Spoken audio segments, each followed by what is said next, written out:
I came across this little sentence a few times recently. Hurt people hurt people. It struck me as something which is so true, and so I thought it deserved a little video. Alright, as you may have noticed, there are two types of villains in movies. The first one is the obvious one, the embodiment of evil, easy to spot, easy to hate. And then there's the second kind, the one who does bad things, yes, but his actions are usually based on a different vision of the world, not just pure evil. It's the kind whose actions made you pause and wonder what could have happened to him. That's the kind of bad guy I like in stories, nuanced, complex, not so easily categorized. In real life, the villain rarely looks like the first obvious bad guy in the movies. It's usually more like some version of the second type of villain, the one who just sees things differently. They're not always going around committing crimes or plotting revenge.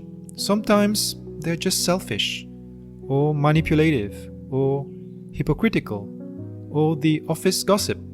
Sometimes they're cold, closed off, bitter, or they simply hate the world. We've all met people like that. And maybe, if we're honest, we've been those people too, at least at some point in our lives. But the big question is, what happened to them for them to become like that? Why do they have this negative perception of the world? Here's what a lot of us forget.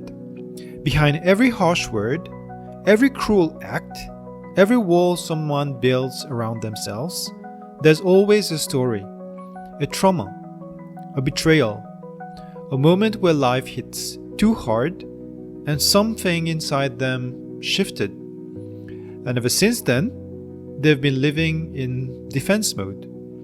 That's why understanding matters, not to excuse, but to see clearly.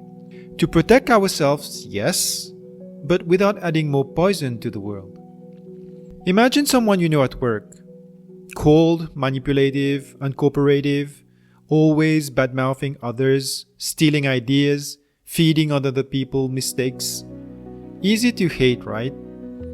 But what if that person was once a child who never received love? What if one parent left? Or both? What if he was told he'd never amount to anything? That to survive, he would have to fight for every inch of validation. He learned that the world is cruel, that he would always have to compete with others. He learned that compassion is weakness, that vulnerability gets punished, so he built armor. And now, he's stuck inside it. I'm not saying you need to go hurt that person. Many of us barely have the energy to hold space for their own pain, right? But not judging, that's a good start. And understanding, that's an evolution. Think about the time when you were so down that you barely had enough energy to understand anyone else, so you sort of didn't care. Think about the time when you had a fight with someone important to you. For some reason, you felt hurt, and your hurt prevented you from seeing her side of the story. And perhaps one day, when you let go of that hurt, you were finally able to see where the other person was coming from. You may still not agree, but you understood. Ram Dass once said, "We're all just walking each other home." And maybe to do that, we need to remember we are all a little broken, but beneath the wounds, the fears, and the masks, we are pure souls made of light. So the next time someone hurts you, try to pause and remember, they're not evil, they're lost. You don't have to stick around and let them torture you, of course. Protect yourself by all means. Step away. But you don't have to add to their darkness either.